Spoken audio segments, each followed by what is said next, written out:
श्री सुशांत सिंह राजपूत की जो दुर्घटना हुई थी वो 14 जून की घटना है। बांद्रा पुलिस स्टेशन को रिपोर्ट आई थी उनके घर से इस घटना के बारे में। वहाँ पे पुलिस पहुँची थी, बॉडी को हॉस्पिटल ले जाया गया था जहाँ पे उनको डेथ बिफोर एडमिशन डिक्लेयर किया गया था। उसी दिन से इन्वेस्टिगेशन ऐसे केसेस में जो होता है कि CRPC 174 के हिसाब से ADR नंबर देकर एक अननेचुरल डेथ का केस इन्वेस्टिगेट किया जा रहा है, उसी में इन्वेस्टिगेशन चल रहा है। 14 जून से उनके घर पे जितने लोग थे उस समय 4 लोग उनके घर पे उस समय मौजूद थे। उनकी सिस्टर भी पहुंच चुकी थी उस समय तक। उसके अलावा जो चाबी बनाने वाले, ताला तोड़ने वाले को बुलाया गया था, वो भी, उस व्यक्ति का भी बयान लिया गया। जितने लोग थे सभी के बयान लिए गए। आज तक 56 लोगों के स्टेटमेंट्स रिकॉर्ड किए जा चुके हैं। जितने भी इसमें एंगल लोगों ने रिपोर्ट किए, हमारे सामने आए, हर एंगल को इसमें इन्वेस्टिगेट किया गया है। चाहे वो प्रोफेशनल राइवलरी का एंगल था, फाइनेंशियल ट्रांजैक्शंस का एंगल था, हेल्थ रिलेटेड एंगल था, सभी एंगल से इन्वेस्टिगेशन बांद्रा पुलिस स्टेशन कर रहा है। हमारे DCP उसे पर्सनली सुपरवाइज कर रहे हैं और ये अभी भी ऑनगोइंग इन्वेस्टिगेशन है। आगे का इन्वेस्टिगेशन इसमें चल रहा है। मैं अब तक क्या निकल के आया, जो 56 लोगों के बयान दर्ज हुए उसमें से क्या निकल के आ रहा है? जांच की दिशा क्या तय हो रही है? किस वजह से सुसाइड किया? डिप्रेशन किस वजह से था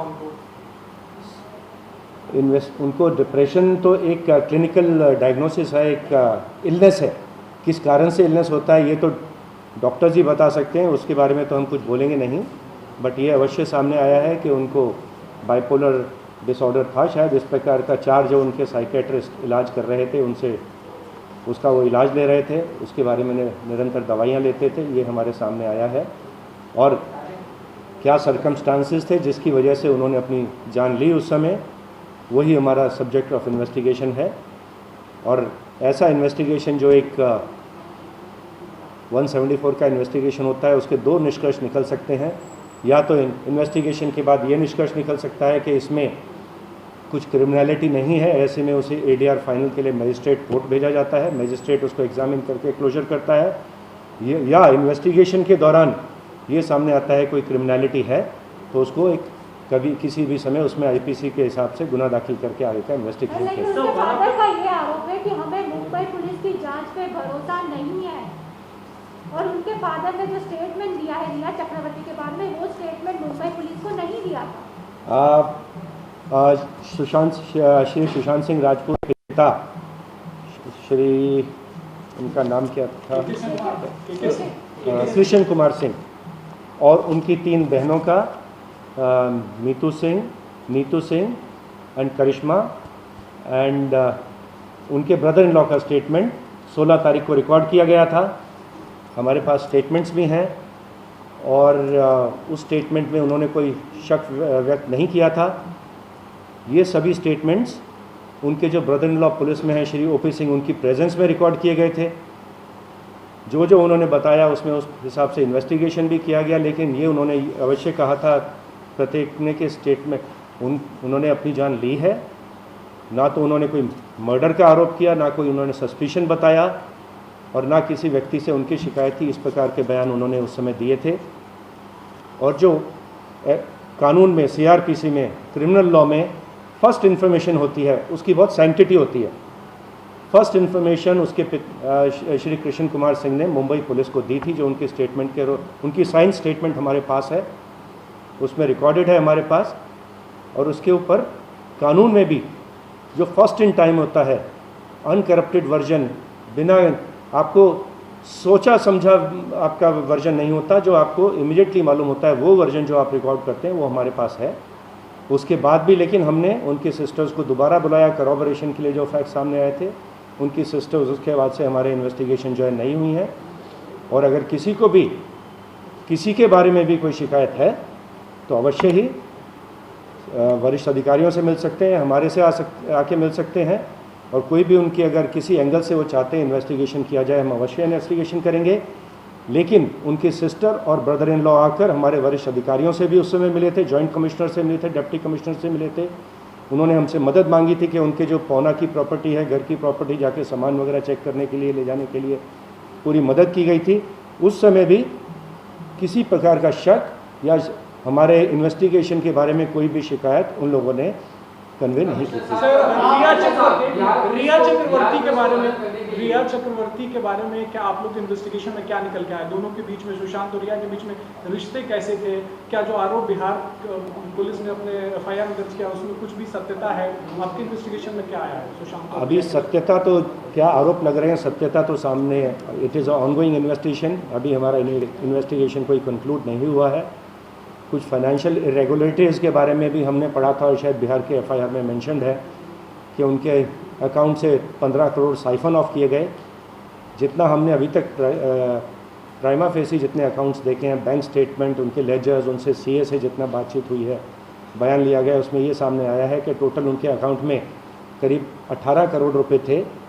उसमें से अभी भी 4-4.5 करोड़ रुपए शायद उनकी FDs में और बैंक अकाउंट में प्रेजेंट है। बाकी जो 13-14 करोड़ खर्च हुआ, पूरा उसका डिटेल है, एग्जामिन किया जा रहा है। लेकिन जितना अभी तक दिखाई दे रहा है उसमें से डायरेक्टली एक भी पैसा शायद रिया चक्रवर्ती के अकाउंट में अभी तक ट्रांसफ़र नहीं हुआ है। बट हम डिटेल में एग्जामिन कर रहे हैं। जो डॉक्टर्स थे जो इलाज कर रहे थे उनका भी हम स्टेटमेंट लिए हैं, उनसे भी संपर्क में हैं। और जो उनके घर से उनका लैपटॉप या फ़ोन भी जब्त किया गया, उसको भी टेक्निकल एविडेंस भी एग्जामिन की जा रही है, वो भी हमारे सामने है। और ये ऑनगोइंग इन्वेस्टिगेशन है। और भी जो कुछ लोगों के बयान हमको लगेंगे, अवश्य बयान रिकॉर्ड किए जाएंगे। And I think a very very professional investigation is being conducted in this. Father और जिन्होंने कंप्लेंट की थी, उनका स्टेटमेंट आपने लिया। परिवार का पहले आरोप ये था कि वो डिप्रेशन में था। उसके बाद उन्होंने बिहार पुलिस को जाकर पूरी की पूरी कंप्लेंट जो है रिया चक्रवर्ती के सामने। क्या लग रहा है आपको पूरे मामले में 45 दिन के बाद बिहार पुलिस जाके FIR करती है? किसी भी पुलिस फोर्स को अगर उनके पास कॉग्निजेबल ऑफेंस का कंप्लेंट आती है, गुनाह दाखिल करने का अधिकार है CRPC के हिसाब से, सुप्रीम कोर्ट की भी गाइडलाइंस है उसके हिसाब से। लेकिन अगर गुनाह आपके जुरिस्डिक्शन के बाहर का है तो जो हमारी जानकारी है उसके हिसाब से उसको 0 नंबर का FIR नंबर देकर जो जुरिस्डिक्शनल जो पुलिस फोर्स होती है वहाँ पे ट्रांसफ़र किया जाता है। यही पद्धति हम भी फॉलो करते हैं। बिहार के भी कंप्लेंट्स कभी हमारे पास प्राप्त होते हैं तो गुनाह दाखिल किया जाता है और 0 का नंबर देकर बिहार पुलिस को ट्रांसफ़र कर दिया जाता है। तो हमारी जानकारी के हिसाब से तो यही प्रोसीजर है, CRPC का प्रोसीजर यही है। जो जुरिस्डिक्शनल कोर्ट होती है वो भी CRPC के हिसाब से मुंबई की कोर्ट हो जाती है। तो उन्होंने जो आके हमारे पास हमसे डॉक्यूमेंट्स वगैरह शेयर करने को कहा है, हमने उसके बारे में लीगल ओपिनियन मांगा है। यदि बिहार पुलिस के पास कोई ऐसी कानूनी जानकारी है कि जिसके हिसाब से उनको मुंबई में इन्वेस्टिगेशन करने का अधिकार मिल गया है ऐसी घटना के बारे में जो कि मुंबई की जुरिस्डिक्शन में हुई है, तो हम अवश्य ही चाहेंगे कि वो कानूनी पॉइंट, लीगल पॉइंट हमसे शेयर करें ताकि हम भी उस पर आगे कार्रवाई कर सकें। बिहार पुलिस ने मुंबई आने से पहले आप लोगों से कहा था कि उनकी 4 लोगों की टीम मुंबई आ रही है। ये इसकी जानकारी मुझको नहीं है। सर, रिया चक्रवर्ती से सुशांत सिंह के रिश्ते कैसे थे सर? क्या जांच में सामने आया कि दोनों के रिश्ते किस तरह? रिया और सुशांत से ये पूछना चाहूंगा कि लीगल ओपिनियन जो लेने की बात चल रही थी कि हम बिहार पुलिस को कोऑपरेट कर रहे हैं, यानी कि इस पे लीगल ओपिनियन ले गए। 1 हफ्ता का वक्त बीत चुका है, कब तक जो है लीगल ओपिनियन मिल पाएगी? नंबर 1 और नंबर 2, ये आपको नहीं लगता कि पूरे देश में जो है इस नॉन कोऑपरेशन की वजह से मुंबई पुलिस की छवि धूमिल होगी? नॉन कॉपरेशन का सवाल ही नहीं उठता। लीगली हम एग्जामिन कर रहे हैं कि जुरिस्डिक्शन उनका बनता है कि नहीं बनता। हम उसके हिसाब से जो भी हमारे पास करेक्ट लीगल, मैंने कहा कि मेरी जानकारी के हिसाब से तो जुरिस्डिक्शन हमारी बनती है। अगर उनके पास कोई जुरिस्डिक्शन के बारे में कोई विशेष अधिकार है तो हमको बताया जाए। हम नॉन कोऑपरेट नहीं कर रहे हैं, हम लीगल कार्रवाई कर रहे हैं, प्रोफेशनल इन्वेस्टिगेशन कर रहे हैं। There is no question of non cooperation. Bihar police कह रही है रिया चक्रवर्ती जो है वो फरार है। मुंबई पुलिस के बारे क्या जानकारी सर? क्या फरार है रिया चक्रवर्ती? हमने अपने इन्वेस्टिगेशन में जो 56 लोगों को एग्जामिन किया है उसमें रिया चक्रवर्ती की स्टेटमेंट 2 बार ली गई है, 4-5 बार उनको पुलिस स्टेशन बुलाया गया है। एंड अवश्य हर एंगल से तपास इसमें की जा रही है एंड आगे भी हमारा इन्वेस्टिगेशन चलता रहेगा। रिया फरार है? रिया फरार है सर? मैं ये किस आधार पे कह सकता हूँ? सर, क्या पुलिस ने आखिरी बार मुंबई पुलिस से कब संपर्क हुआ था? मुंबई पुलिस का आखिरी बार रिया से कब संपर्क हुआ था सर? कब संपर्क हुआ था? मुझे इस यार ऑर्डरली तरीके से कीजिए, कोई तरीका थोड़ी, कोई फिश मार्केट नहीं है। Let it be in orderly manner. Sir, आपको दिशा सालियन और इस केस में क्या अभी तक कोई लिंक मिली है या दोनों ही सुसाइड के अलग अलग? दिशा सालियन की जो सुसाइड का केस है वो 8 और 9 जून की रात का है। मालवनी पुलिस स्टेशन में रीजेंट गैलेक्सी बिल्डिंग में, जहां उनके फियांसी रहते हैं रोहन रॉय, वहाँ उनके घर में कोई छोटा फंक्शन, छोटी पार्टी चल रही थी 8 तारीख की रात को। उस पार्टी में टोटल 6 लोग हाजिर थे। दिशा सालियन, रोहन रॉय, उनके 4 फ्रेंड्स थे, दीप अजमेरा, इंद्रनील वैद्या, हिमांशु शिखरे और रेशा पडवल। उस समय ये रात में दुर्घटना हुई थी जब उनको नीचे बिल्डिंग के नीचे गिरा पाया गया था। वहाँ से उन्हें शताब्दी हॉस्पिटल ले जाया गया था। पुलिस का इन्वेस्टिगेशन शुरू हुआ है, बयान नोट किए गए हैं, सीसीटीवी फुटेज देखा गया है। तो यही 6 लोग उनके घर पे उस दिन हाजिर थे, इससे अतिरिक्त कोई व्यक्ति वहाँ पे नहीं था। उनके माता पिता का बयान भी नोट किया गया है और उन्होंने भी इस बारे में कुछ शक नहीं बताया है। और जितनी जानकारी अब तक सामने आई है इन्वेस्टिगेशन में वो ये है कि वो शायद उनके प्रोफेशनल लेवल पे शायद उनके 2 अकाउंट्स कुछ ख़राब हो गए थे और उनको पर्सनल लाइफ में भी कुछ प्रॉब्लम थी, डोमेस्टिक प्रॉब्लम थी, जिसके शायद वो डिस्ट्रेस थी। ये एक कारण उनकी सुसाइड का हो सकता है, लेकिन इसमें आगे इन्वेस्टिगेशन चल रहा है। लेकिन ये 6 लोगों से ज़्यादा वहाँ कोई व्यक्ति हाजिर नहीं थे। उन्होंने सिर्फ मार्च महीने में एक बार उनकी सुशांत सिंह जी से मुलाकात हुई थी। वो एक कॉर्नर स्टोर नाम की कुछ मैनेजमेंट कंपनी के लिए काम करती थी। उसके अलावा उनकी मुलाकात, जितनी हमारा इन्वेस्टिगेशन है, श्री सुशांत सिंह राजपूत से कभी नहीं हुई थी। एंड इस बात, जब उनका नाम श्री सुशांत सिंह राजपूत से लिंक किया गया, इसकी वजह से वो बहुत डिस्ट्रेस में थे, ऐसा बयानों में सामने आया है। और श्री राजपूत बार बार ये सर्च भी करते थे, अपना नाम बार बार नेट पर सर्च करते थे, वो पेनलेस सुसाइड सर्च करते थे और बाइपोलर डिसऑर्डर सर्च करते थे नेट पे जाके।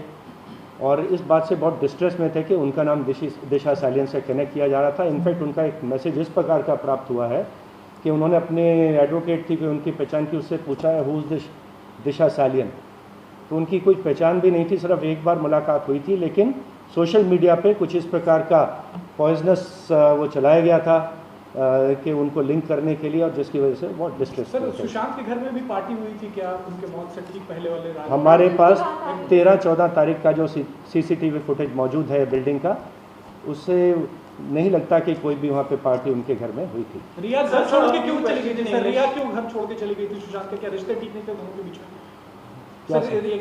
क्या सवाल है आपका? Sir, the name of the Mumbai police is being targeted on social media, and ये सवाल क्या है आपका? प्रोफेशनल आप कोई सवाल पूछिए। Also, have you in your investigation come across any politician from any party linked to this investigation? Because that's what's being alleged on social media, and that's what's being alleged that the Mumbai police is covering up. दोनों ही investigation में किसी politician का नाम अभी तक हमारे सामने नहीं आया है। There is no evidence against any politician of any party in both the investigations. Sir